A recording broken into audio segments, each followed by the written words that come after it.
What if the law you were told was cancelled was actually the immutable source code of reality? Everything you know about the new covenant is about to change. Don't just watch. Verify. Welcome to today's deep dive. So today we're asking a question that, honestly, it might ruffle some feathers depending on your background. Oh, definitely. It's pretty controversial territory. Right, because we're asking, what if the oldest, most foundational legal contract in human history, one that you were likely explicitly told was shredded or canceled or replaced centuries ago, is actually still fully active? Yeah, and what if almost everyone from, ancient theologians to modern commentators has just been completely misreading the fine print? Exactly. I mean, it's a massive paradigm shift. It really is. If the sources we're looking at today are correct, the foundational texts of Western religion have been fundamentally misunderstood. Wow. Yeah, and they argue it's due to a specific translation issue that essentially breaks the source code of the entire document. So we're looking at a highly analytical, intensely structured stack of theological and scriptural notes today. Right. The authors of this material present what they call a 13-point scripture master charter. A master charter. And their ultimate goal with this, to fundamentally dismantle traditional replacement theology. Yeah. And for those who might not, use that specific term every day, replacement theology is this widespread idea that the New Testament effectively cancels out or replaces the Old Testament. Right, like version 2.0 deletes version 1.0. Yeah. But this master charter attempts to prove that idea is mathematically and legally impossible. Yes. What stands out immediately about these notes is their methodology. I mean, they do not approach ancient biblical texts as vague, mystical poetry. Not at all. They treat them like a rigid, highly sensitive piece of legal software. They apply strict operational instructions to the text to see if modern interpretations can even survive the original coding. Which is fascinating. Yeah. And our mission today is to act as forensic investigators alongside these sources. Exactly. We are going to apply their operational instructions. We're going to look at the source code, which means diving really deep into the original Hebrew and Greek syntax. Right. And we'll look for notification clauses, which is basically the legal requirement that a king has to publish any administrative changes before enacting them. Like pushing an update to your phone, you have to agree to the new terms of service. That's a great way to put it. And we are going to run what they call immutability stress tests. Which is such a brilliant mechanism, honestly. It really is. The immutability stress test essentially asks, does a specific modern theology force the original author, the creator, to violate his own stated nature? Right, like if an interpretation requires the creator to change his definition of what is inherently good or evil, that interpretation is just logically disqualified. Dust out completely. Now, if you're listening to this and you've grown up in a traditional religious framework, your brain is probably flashing warning signs right now. Oh, for sure. And you're probably thinking, wait, aren't we under grace? Didn't everything change? Yeah. So I need to make our stance explicitly clear before we take another step into this. Good call. We are venturing into deeply theological and historically contested territory today. As always on this show, we are not taking sides. Right. We are not endorsing or preaching the religious viewpoints of these sources. Not at all. Our job is strictly to act as impartial guides. We're basically just here to break down the logic tables, the linguistic arguments, and, the historical context provided in this material. So you can understand the sheer mechanical weight of the argument being made. Exactly. We're taking the architectural blueprints they've provided, laying them out on the table, and examining whether the structure holds up under its own stated laws of physics. Which means we all have to check our modern cultural assumptions at the door. We really do. So let's start with the foundation, because to understand any legal document, you have to agree on the definitions of the terms used. Right. And the sources argue that modern readers completely misunderstand one of the most heavily used words in the entire text. And that word is righteousness. Yes. This is where we apply Rule 1 of their Master Charter, Ontological Immutability. Okay, ontological. That refers to the very nature of being, right? Exactly. The rule dictates that the Creator's nature, his character, and his definitions of good and evil are constant. They do not evolve. They don't adapt to different centuries or covenants. Right. They are fixed.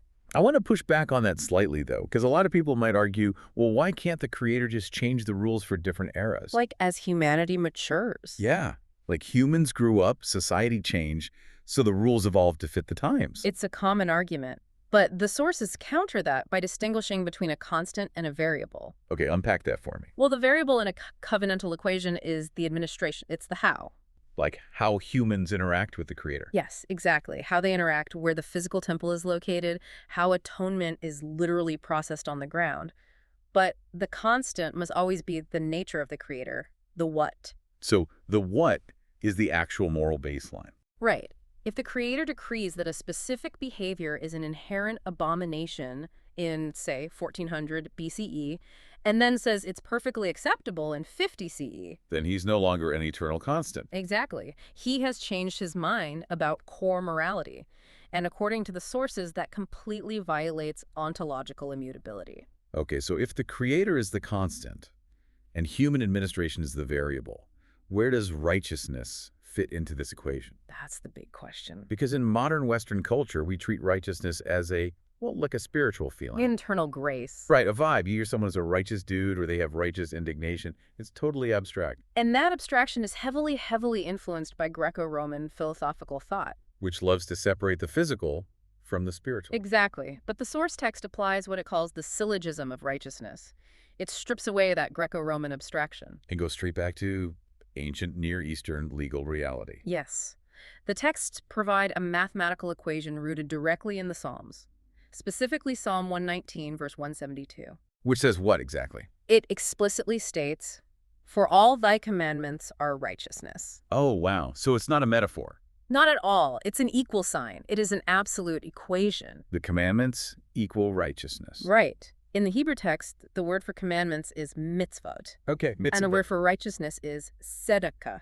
So mathematically, mitzvot equals tzedakah.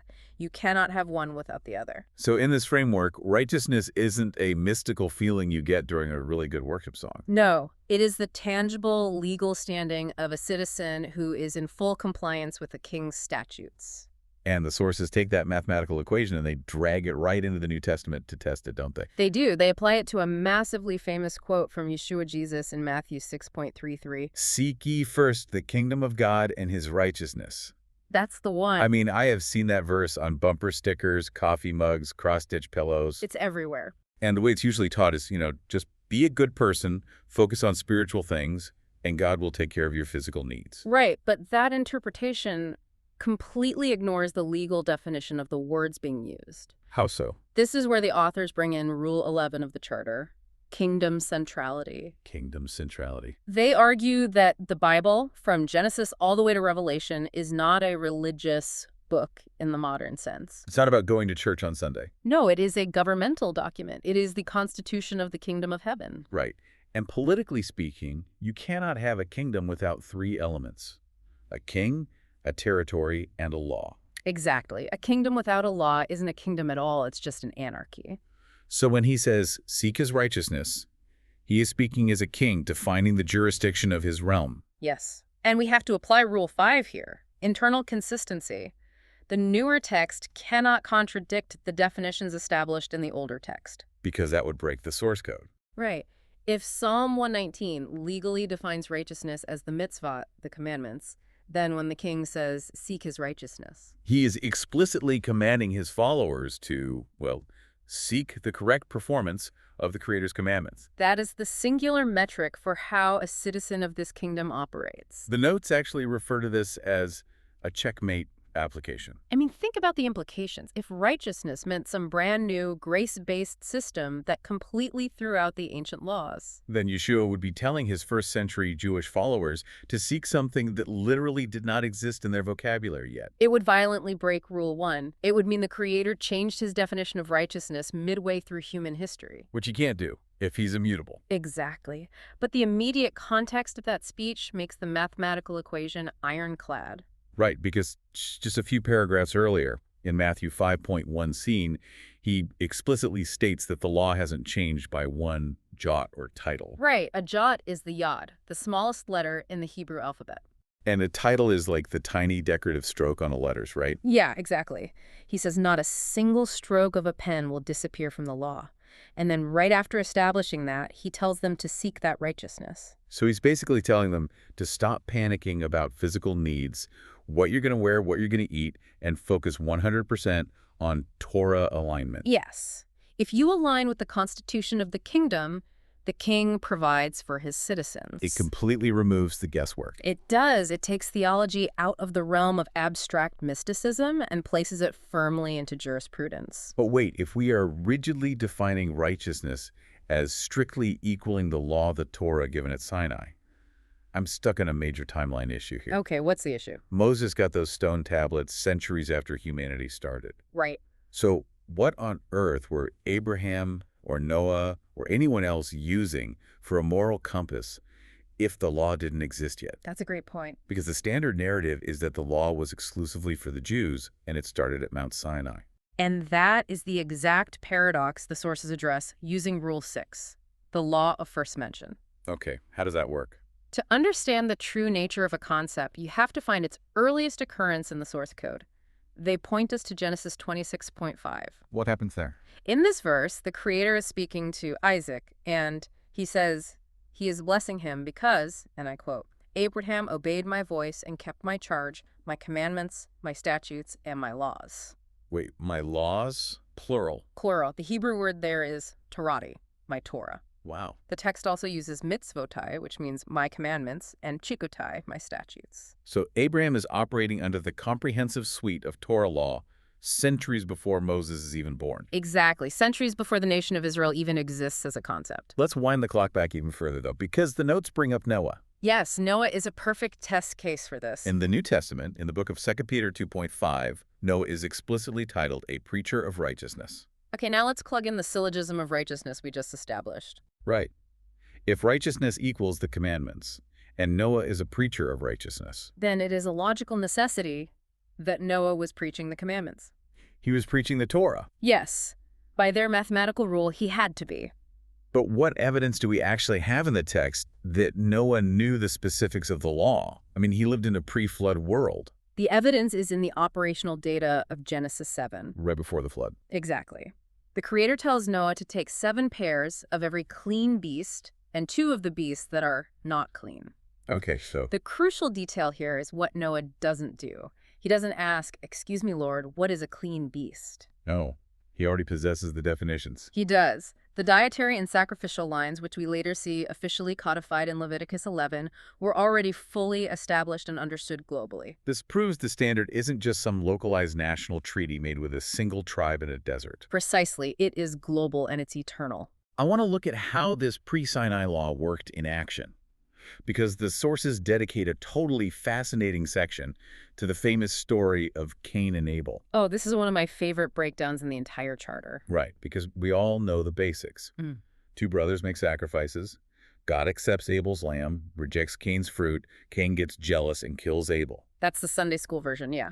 And we are usually taught that Cain just had a bad attitude or didn't bring his best. Right, it's usually made into a lesson about giving your best effort. But the sources look at the actual forensic data of the text. They apply a precision analysis to the cultic data in Genesis 4. And by cultic, we mean the specific religious protocols of sacrifice. Yes. The text deliberately records exactly what Abel brought, the firstlings of his flock and of the fat thereof. Why note the fat? It seems like such a weird, specific detail. Because it's a massive legal indicator. The Hebrew word for fat used there is chaleb. Chaleb. Okay. If you skip forward in the timeline to Leviticus 3.16, the law explicitly states, "All the fat is the Lord's. Ye eat neither fat nor blood." Oh, wow. Yeah, the chaleb is exclusively reserved for the Creator in a peace or burnt offering.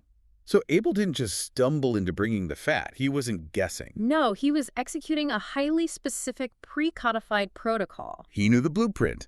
His righteousness was validated by his action because his action matched the Creator's requirement perfectly. Which brings us to Cain. Right. Cain brings the fruit of the ground. And the analytical framework identifies Cain's offering as the primordial archetype of what the Bible later calls strange fire. Strange fire. In Hebrew, that's eshthara, right? Exactly, Esh-Zara. Okay, strange fire always sounded to me like some sort of spooky mystical curse.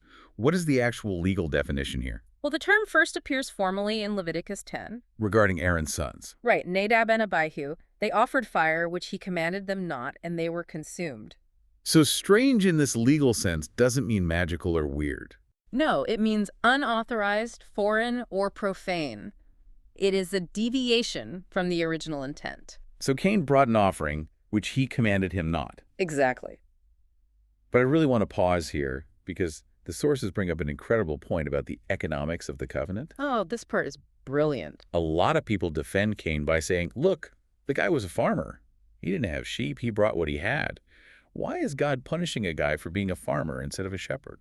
It seems unfair on the surface, right? Yeah. But that defense completely ignores the economic reality of an agrarian society. Oh, so? Cain and Abel had a symbiotic economic relationship. Cain grew the food, Abel raised the livestock. So Cain had the currency. He had the agricultural currency to execute a simple trade. He literally could have walked over to his brother, traded a basket of premium fruit for a designated lamb, and presented the authorized sacrifice. Wow. So his failure wasn't a lack of resources at all. Not even slightly. It was a refusal to submit to the divine protocol. It was pure pride. He wanted to approach the Creator on his own terms. He tried to pay a blood debt with vegetation. If you owe the IRS $1,000, you can't mail them a beautifully written poem about how much you love America. No, you definitely cannot. It doesn't matter how sincere the poem is. They require the authorized currency. That's a great analogy. Strange fire is any doctrine or practice that substitutes human sincerity, convenience, or innovation for the divine protocol. Okay, that is the perfect transition into the next logical phase of this master charter. Let's hear it. If the original intent of the law existed from the very beginning and was never meant to be altered by human innovation or strange fire, Right. then we have to rigorously stress test the modern claims that certain laws were later abolished. Yes, we do. And the most prominent example of this, the one everyone points to, is the biblical food laws. Yeah, the dietary laws are always the first thing people point to as being done away with. Right. The common argument I hear is sociological. Sociological. How so? People say, well, the food laws were just a sociological tool. God wanted to keep the ancient Israelites physically separated from their pagan neighbors so they wouldn't intermarry and start worshiping idols. Okay, I see. But now in a globalized world where we want unity, those sociological fences are totally unnecessary.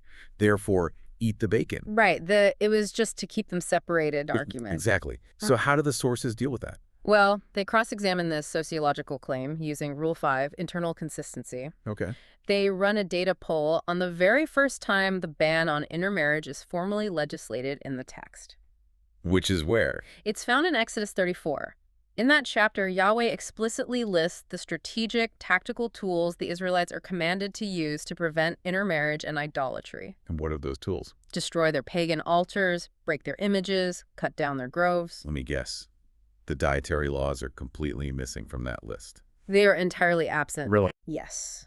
If the food laws were the primary tactical tool designed to prevent intermarriage, omitting them from the very legal clause that defines the intermarriage ban is, well, it's a catastrophic failure of the legislative source code. It makes absolutely no legal sense. Yun. But let me play devil's advocate for a second here. Go for it. Even if it wasn't explicitly listed in Exodus 34, doesn't eating a totally different diet functionally keep Israelites and Gentiles apart anyway? I mean, it can. Right. Like, you can't share a meal if one of you thinks the food being served is an abomination. Mm-hmm. Doesn't that naturally create social isolation? It sounds logical, but the sources actually refute that assumption with historical data from the text itself. Where? They point to the book of Daniel. Oh, right.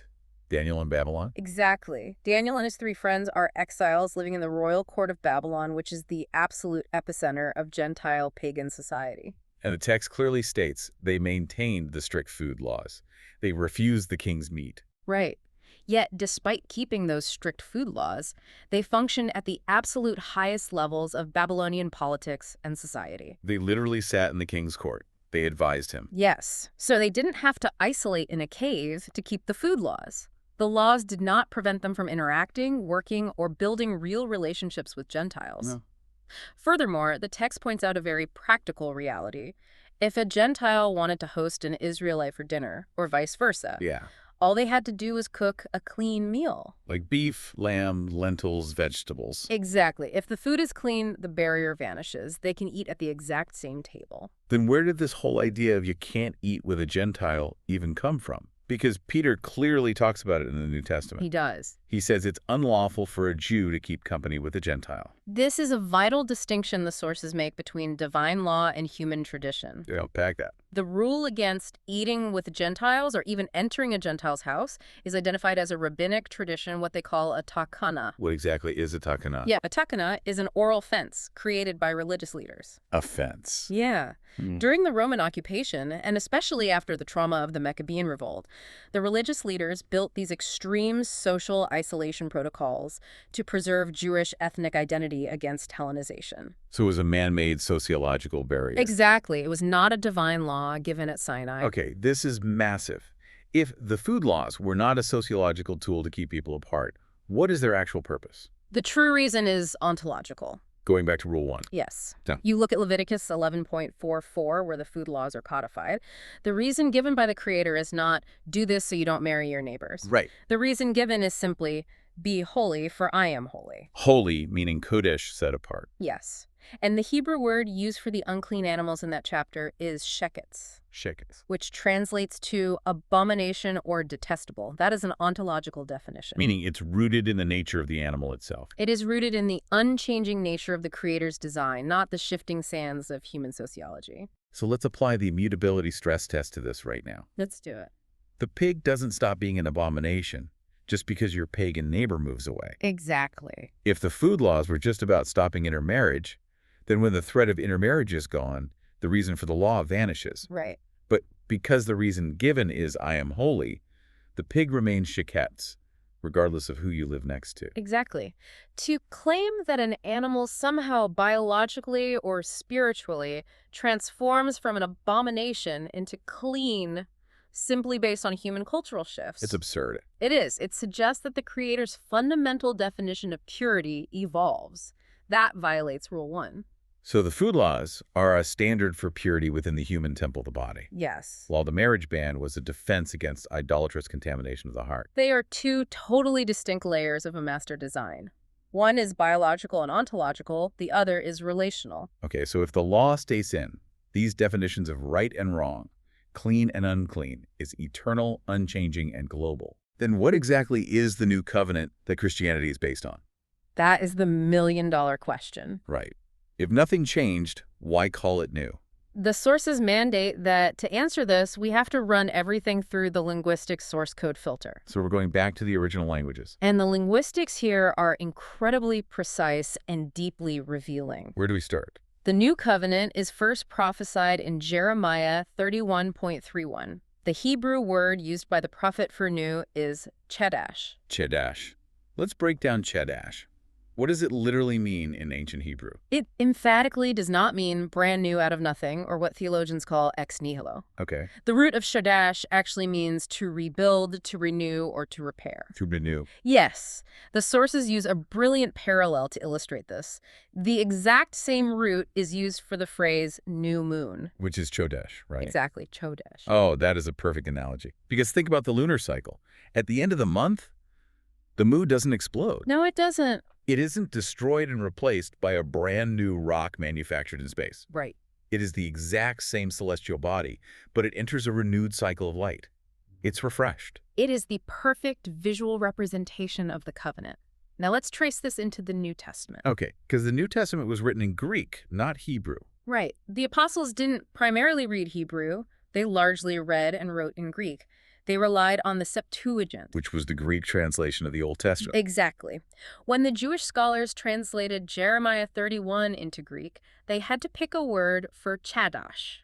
And what did they pick? They chose the Greek word kainos. Kainos. Why is that significant? Weren't there other Greek words for new? There were. The other primary word is neos. Neos. Neos means new in time, brand new. Like a newly manufactured sword fresh from the blacksmith's anvil. It never existed before. But they didn't use neos. No, they used kainos, which means new in quality, renewed in nature, refurbished. Refurbished. Wow. The apostolic writers deliberately utilized kainos to signal a covenantal refurbishment. So it is a renewal of the existing contract, not a replacement with a totally different contract. Exactly. I love the car analogy the authors use to explain this identity test. It really grounds it in modern logic. Oh, the car analogy is great. Walk us through it. So if I tell you in 1990, hey, I'm giving you my car. Okay, I've got your car. And then decades later, in 2026, I tell you, I'm giving you my car. Right. You legally assume I'm talking about the exact same vehicle, just maybe at a different point in time. Yes. You don't assume I bought a completely different vehicle with totally different specs unless I explicitly state that I bought a new car. Exactly. And let's look at the specific possessive phrase the Creator uses in the text. Torah, my law. Torah. Yahweh uses this exact phrase with Abraham in Genesis. He uses it at Mount Sinai with Moses.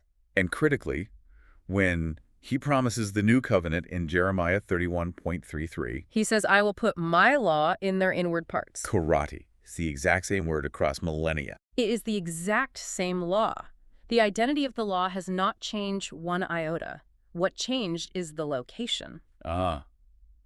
It moved from being written on external stone tablets to being written internally on the human heart. Right. If a modern theology claims that the law written on the heart in the New Covenant is different from the law given at Sinai, then they are essentially claiming the Creator has two completely different, conflicting versions of my law. which violates the rule of non-contradiction. But hold on, let's look closer at Jeremiah 31. Okay. Because right after it says new covenant, it specifically says, not according to the covenant that I made with their fathers in the day that I took them by the hand to bring them out of the land of Egypt. Yes, that verse. People point to that verse constantly and say, look, it literally says it's not according to the old one, so it must be a different set of rules. This is where the Greek translation, the Septuagint, provides vital syntactical context. Okay, lay it on me. The phrase not according to translates to the Greek ukata.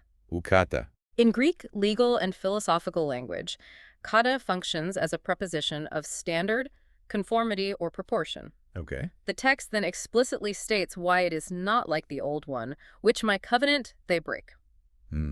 So the failure wasn't the law itself. The law was perfect. Right. The failure was the people. Exactly. The change indicated by Okada is a change in the standard of performance, not a change in the content of the law. Wow. The first administration failed because human flesh, unassisted, couldn't uphold the standard. The renewed administration succeeds because the Spirit empowers the heart to obey. So the Torah is the constant, Yes. and the how the human success rate and the internal mechanism is the variable that was upgraded? That's a perfect way to summarize it. Okay, so the linguistic data clearly points to the covenant being renewed, not replaced. Without a doubt. But what about those really famous, highly debated verses in the New Testament that call the Old Testament laws a shadow? Colossians 2. Yeah, I mean, think about the physics of a shadow. When the actual physical object arrives, when the light shines, the shadow disappears. Right. You don't need the shadow of a tree if you're leaning against the actual tree. The sources anticipate that exact argument, and they apply a surgical precision cut to the Greek syntax in Colossians 2.1617. Let's hear it. This is the primary text people use for the shadow argument. The text says, "Let no man therefore judge you in meat, or in drink, or in respect of a holiday, or of the new moon, or the Sabbath days, which are a shadow of things to come, but the body is of Christ." Right. Which are a shadow. It sounds really dismissive. But look at the verb. The crucial detail is the word are. Yeah. In the Greek text, the word is esti. Esti is present tense, active, indicative. Present tense. The Apostle Paul does not use the past tense en, which means were. He does not say these things were shadows that have now vanished. He says they are present, ongoing, active shadows. I want to use an analogy based on the text physics argument here. Go ahead. A shadow cannot exist independently. It literally cannot exist without the physical body casting it. Right. It's a two-dimensional projection of a three-dimensional reality. Exactly. If the Messiah is the substance, the body and the Torah's laws regarding food, Sabbaths, and feasts are the shadow. Yeah. You don't replace your shadow, you step into it. The body and the shadow are inextricably linked. The text uses a profound legal concept here. They say the shadow functions as an ID badge. An ID badge. Explain that. If the Messiah, the substance, arrives on the historical stage and his life, his teachings, or his doctrines do not fit the outline of the Torah, the shadow, he is legally disqualified as an imposter. Because a physical substance cannot cast a shadow that contradicts its own shape. Exactly. A man cannot cast the shadow of a horse. An apple cannot cast the shadow of a pyramid. If the shadow, established by the Creator, dictates a specific dietary standard and a specific seventh-day Sabbath rest, Right. and the substance shows up claiming those very things are abolished, the substance is claiming it did not cast that shadow. Therefore, it's the wrong substance.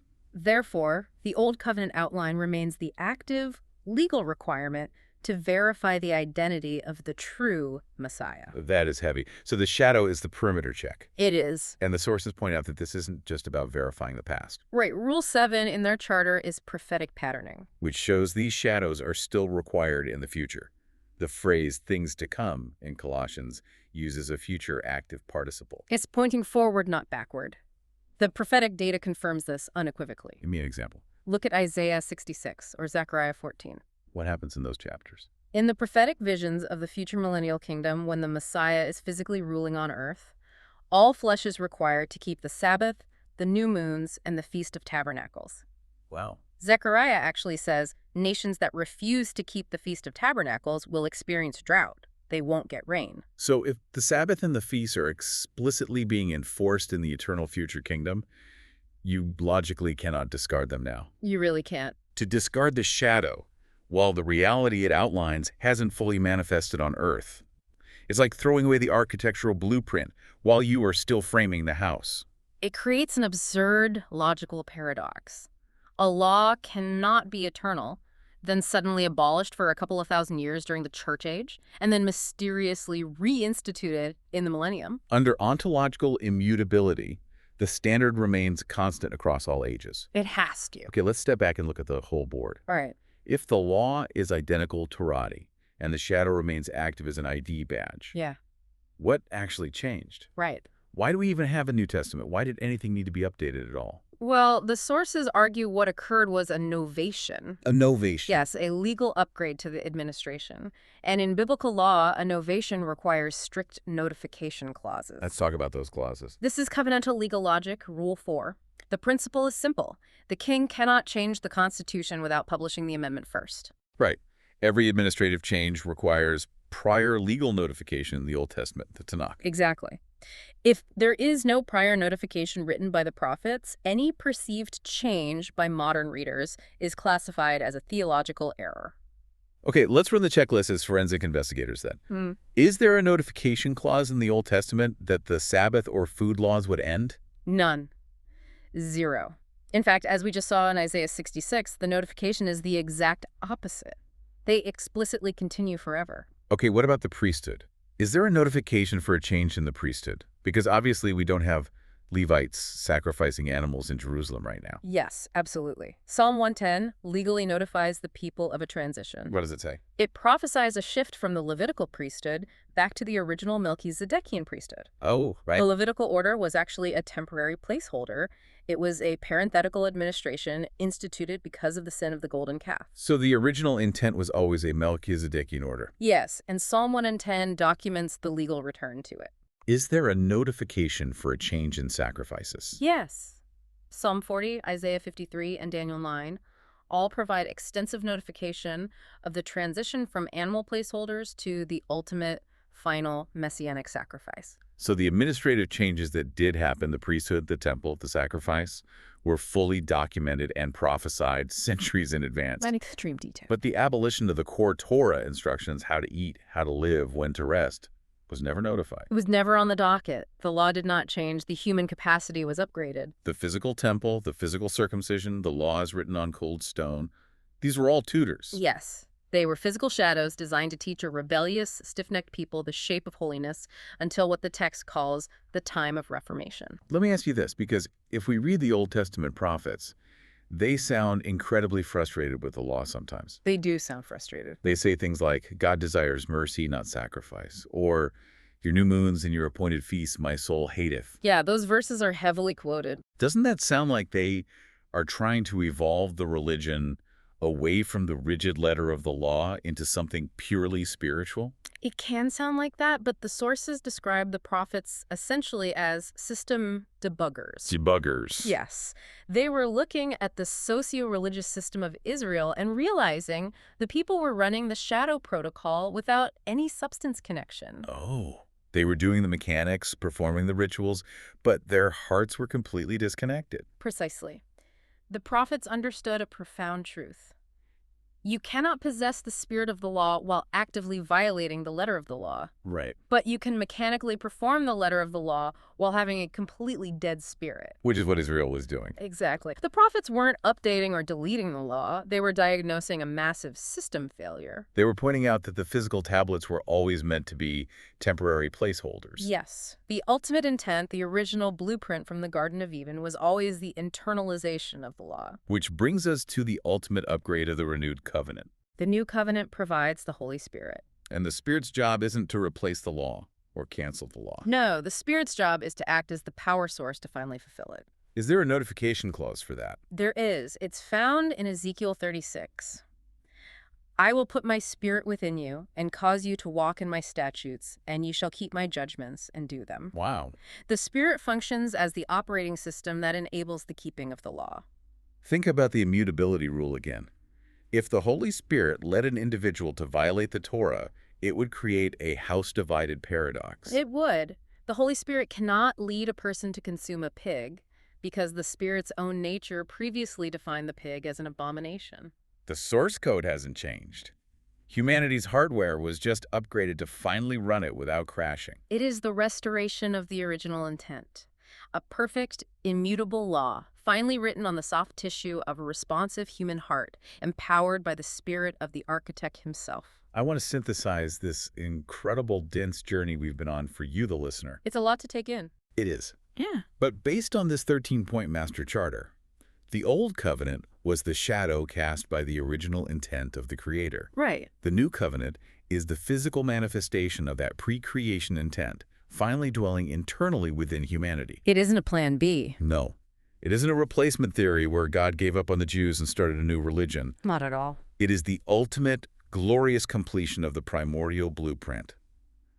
The definitions of right and wrong, clean and unclean, righteous and wicked, according to this framework, they have never moved a single inch. The structure they present is mathematically sound and internally consistent. Yeah. The law defines the kingdom, the shadow identifies the king, and the Spirit empowers the citizen. I want to leave you with a final thought to mull over, something that bridges these ancient texts right into your daily life. I love this part. We've spent this entire deep dive looking at ancient texts as a rigid legal software system governing human behavior. But if the ultimate goal of this master architect was always to bypass human failure by internalizing this code directly into the human heart, how might that change how you view your own internal moral compass? That's a profound question. When you see a news story and feel a deep, instinctive, visceral aversion to injustice, to corruption, or to cruelty, is that just sociological conditioning?